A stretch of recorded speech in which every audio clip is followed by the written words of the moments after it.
বারুইপুরে নাবালককে নৃশংস খুনের ঘটনায় ৫ জন গ্রেফতার। ফুটবল খেলায় ঝামেলাকে কেন্দ্র করে নাবালকের গলায় ছুরির কোপ পড়ে। নাবালককে ডেকে নিয়ে গিয়ে খুন করা হয়েছে বলে পরিবারের অভিযোগ।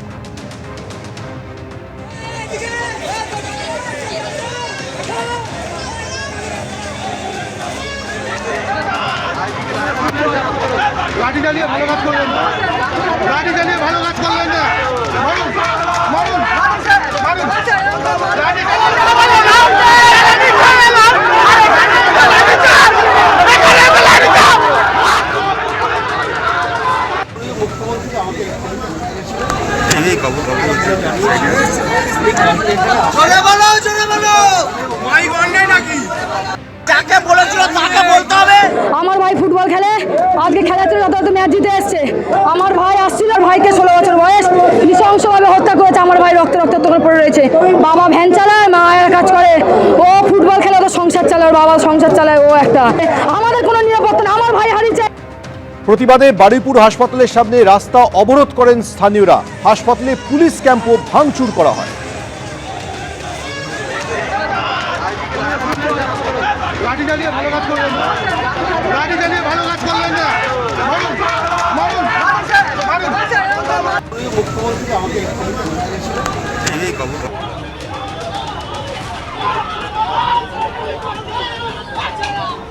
বারুইপুরে নাবালককে নৃশংস খুনের ঘটনায় ৫ জন গ্রেফতার হয়েছে। ফুটবল খেলায় ঝামেলাকে কেন্দ্র করে নাবালকের গলায় ছুরি চালানো হয়েছে বলে অভিযোগ করেছে পরিবার। আর এই ঘটনার প্রতিবাদে হাসপাতালের সামনে রাস্তা অবরোধ করেন স্থানীয়রা। হাসপাতালে পুলিশ ক্যাম্প ভাঙচুর করা হয়। অভিযোগের পরই ৫ অভিযুক্তকে পুলিশ গ্রেফতার করে।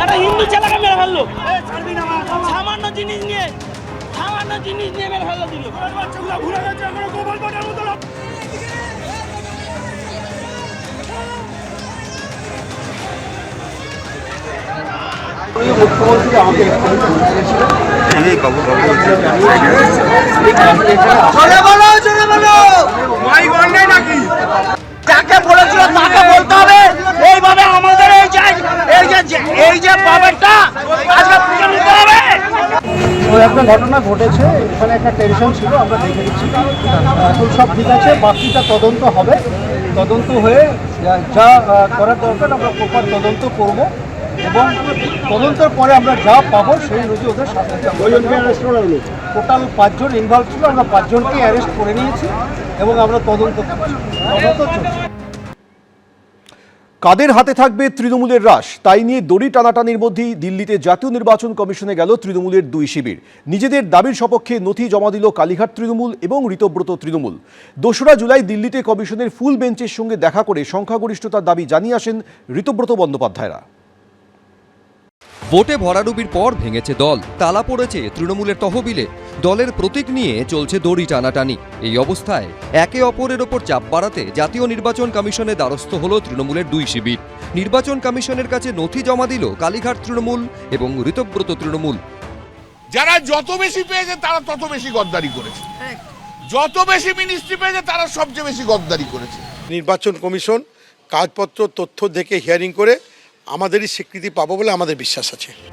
গত বৃহস্পতিবার দিল্লিতে গিয়ে জ্ঞানেশ কুমারের নেতৃত্বাধীন জাতীয় নির্বাচন কমিশনের ফুল বেঞ্চের সঙ্গে দেখা করেন ঋতব্রত বন্দ্যোপাধ্যায়রা। প্রায় ৪৫ মিনিটের বৈঠকে ইসির ফুল বেঞ্চের কাছে নতুন জাতীয় কর্মসমিতির তালিকা জমা দেওয়া হয়। সূত্রের খবর, নির্বাচন কমিশনকে ঋতব্রত বন্দ্যোপাধ্যায়রা জানান সংখ্যাগরিষ্ঠের সমর্থন তাদের সঙ্গে রয়েছে, যে কোনো সময় সেই প্রমাণ দিতে পারবেন। ওই দিনই মমতা বন্দ্যোপাধ্যায় এবং ঋতব্রত বন্দ্যোপাধ্যায় দুপক্ষের কাছে চিঠি পাঠায় জাতীয় নির্বাচন কমিশন। সূত্রের খবর, দলের সাংগঠনিক নির্বাচন কখন হয়, কে কোন পদে রয়েছেন সহ একাধিক বিষয়ে জানতে চায় নির্বাচন কমিশন এবং ৬ জুলাই বিকেল ৫:৩০টার মধ্যে তাদের লিখিত জবাব দেওয়ার নির্দেশ দেওয়া হয়। সেই নির্দেশের ভিত্তিতে এদিন কালীঘাট তৃণমূলের পক্ষে জাতীয় নির্বাচন কমিশনে যান সাংসদ কল্যাণ বন্দ্যোপাধ্যায়। সঙ্গে ছিলেন মহুয়া মৈত্র ও সাগরিকা ঘোষ। জমা দেন দলের জন্মলগ্ন থেকে বর্তমান সময় পর্যন্ত যাবতীয় নথি। এআইটিসি তৈরি হওয়ার পর এআইটিসিতে চেয়ারপারসন হিসেবে নির্বাচিত হলেন মমতা বন্দ্যোপাধ্যায়। তারপর ন্যাশনাল ওয়ার্কিং কমিটি তৈরি হলো, সেখানেও চেয়ারপারসন মমতা বন্দ্যোপাধ্যায়। তাহলে 2022 থেকে 2026 ওদের কেস কি লাইফ এক্সপায়ার করে গেছে 3 বছরে? যদি তাই হয়ে থাকে তাহলে তুমি 2026-এ নির্বাচনের টিকিটে তুমি লড়লে সর্বার্ধ তৃণমূল কংগ্রেসের, আর সিম্বলকে দিল মমতা বন্দ্যোপাধ্যায় চেয়ারপারসন হিসেবে। তাহলে তুমি 2026-এ মেনে নিচ্ছ, যদি না মানো তাহলে তোমার নির্বাচনটাই তো ফ্রড হয়ে গেছে, তাহলে তুমি তো এমএলএ নাও। আর অন্যদিকে কালীঘাট তৃণমূলের ওপর চাপ বাড়িয়ে নথি জমা দেয় ঋতব্রত তৃণমূলও। আমরা যে তৃণমূলটা করতাম সেই তৃণমূল কংগ্রেস নির্বাচন কমিশনে তাদের স্বীকৃতি ইতিমধ্যেই তারা হারিয়েছে, যাকে বলা হয় ল্যাপস হয়েছে, ডেট পার হয়ে এক্সপায়ারি হওয়া, মানে কি ল্যাপস হয়ে যাওয়া।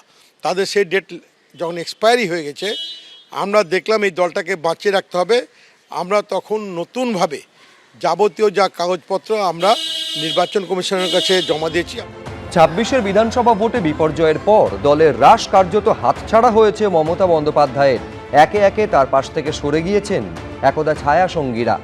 মেরুদণ্ডহীন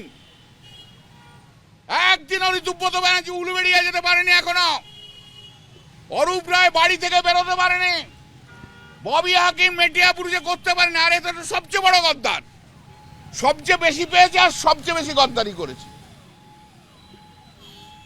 সমস্যা হচ্ছে একটা, এটা আমার মত, যারা যত বেশি পেয়েছে তারা তত বেশি গদ্দারি করেছে, যত বেশি মিনিস্ট্রি পেয়েছে তারা সবচেয়ে বেশি গদ্দারি করেছে।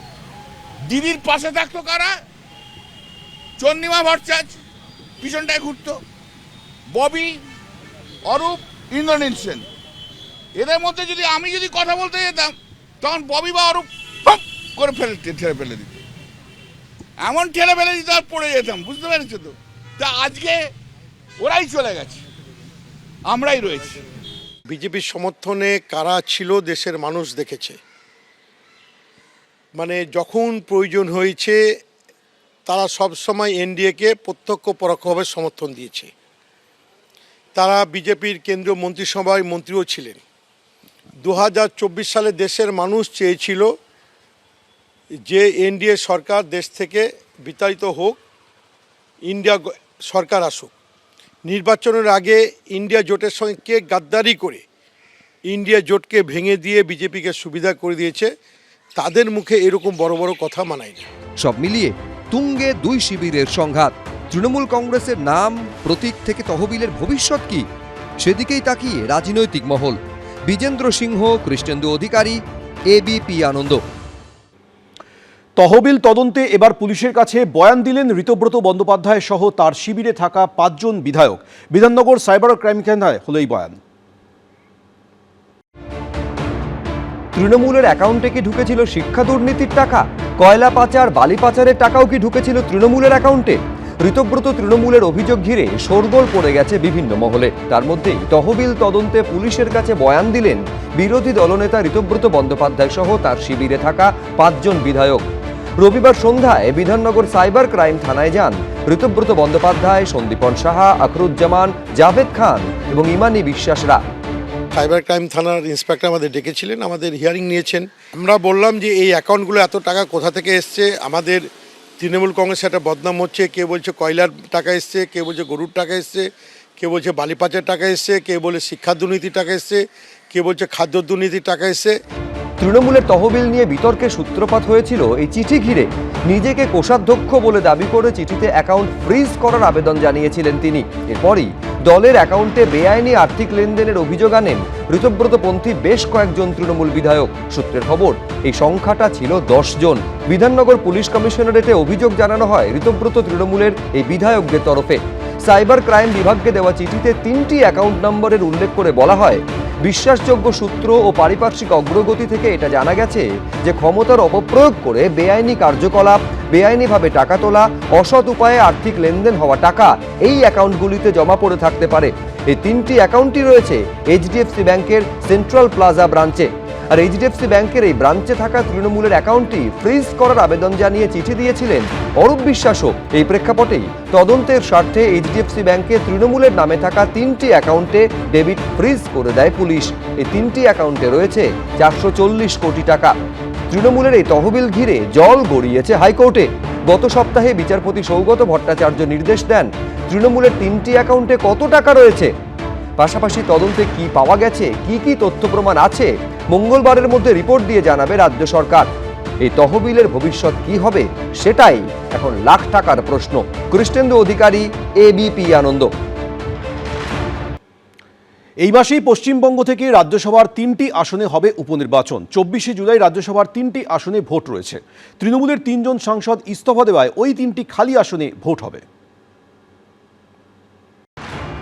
24শে জুলাই পশ্চিমবঙ্গ থেকে রাজ্যসভার 3টি আসনে উপনির্বাচন। বিধানসভা ভোটে ভরাডুবির পর তৃণমূল ভেঙে টুকরো টুকরো হয়ে গেছে। তার মধ্যে তৃণমূলের 3 জন রাজ্যসভার সাংসদ ইস্তফা দিয়েছেন।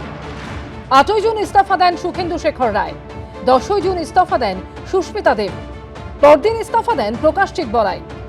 এর ফলে রাজ্যসভায় তৃণমূলের সাংসদ সংখ্যা 13 থেকে কমে হয় 10। এবার এই 3টি আসনে উপনির্বাচন। বর্তমানে বিধায়ক সংখ্যার বিচারে 3টি আসনে বিজেপি প্রার্থীর জয় কার্যত নিশ্চিত। কিন্তু প্রশ্ন হলো, নানা ভাগে বিভক্ত তৃণমূল কি করবে? একদিকে কালীঘাট তৃণমূল, আরেকদিকে ঋতব্রত তৃণমূল। তৃণমূলের ঘাসের ওপর জোড়াফুল প্রতীকে প্রার্থী কারা দেবে? রাজ্যসভায় কি প্রতীক নিয়ে লড়াই হয়?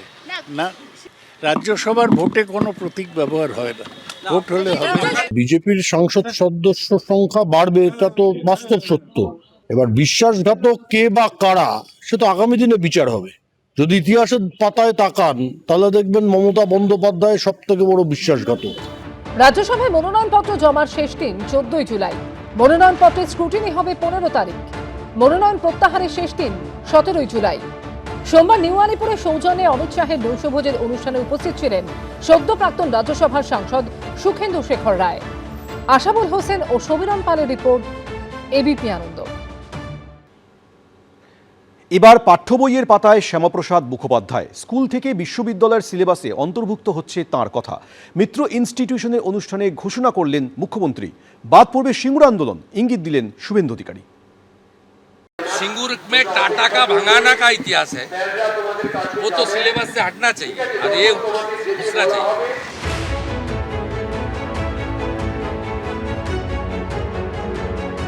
এবার পাঠ্য বইয়ের পাতায় শ্যামাপ্রসাদ মুখোপাধ্যায়।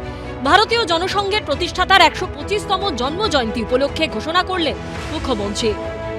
শ্যামাপ্রসাদ মুখোপাধ্যায়ের যে যোগদান রয়েছে রাষ্ট্র গঠনে এবং পশ্চিমবঙ্গের গঠনে, তা সিলেবাসে অন্তর্ভুক্ত করা উচিত এবং এই বিষয়ে রাজ্যের 2 শিক্ষামন্ত্রীকেই বার্তা দিলেন রাজ্যের মুখ্যমন্ত্রী শুভেন্দু অধিকারী।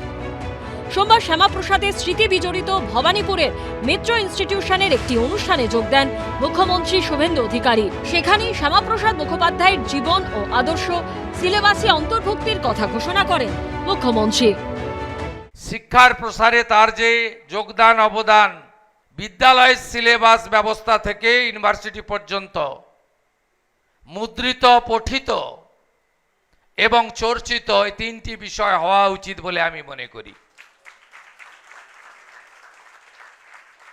এই বিদ্যালয়ের প্রাক্তনী হিসাবে ডক্টর শ্যামাপ্রসাদ মুখার্জি 1906 থেকে 1917, তার ইতিহাস, এই বিদ্যালয়ের পরিচালনা ব্যবস্থায় তার ভূমিকা 1924 থেকে 1938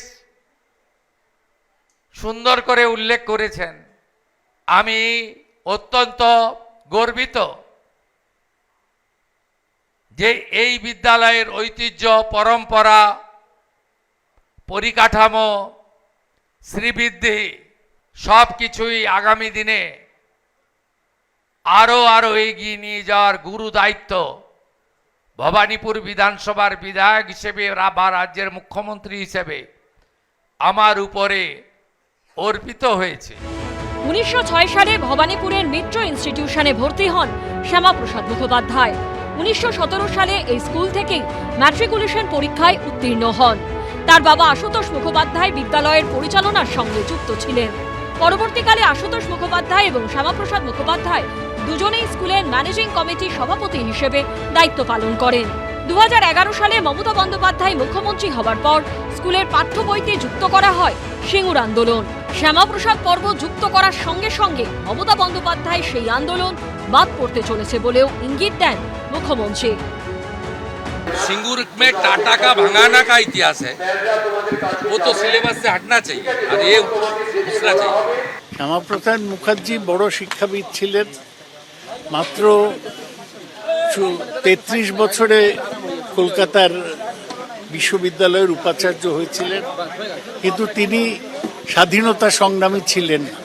বিজেপি তৎকালীন জনসংঘের প্রতিষ্ঠাতা ছিলেন, কিন্তু দেশের মূল যে লড়াই 42-এর আগস্ট আন্দোলন, সেই সময় তিনি ছিলেন না। শ্যামাপ্রসাদ মুখোপাধ্যায় স্কুল মিত্র ইনস্টিটিউশনের উন্নয়ন ও সংস্কারের জন্য অনুদানও ঘোষণা করেন শুভেন্দু অধিকারী। শিবাশিস মৌলিক ও আশাবুল হোসেনের রিপোর্ট, এবিপি আনন্দ। এবিপি আনন্দ, এগিয়ে থাকে, এগিয়ে রাখে।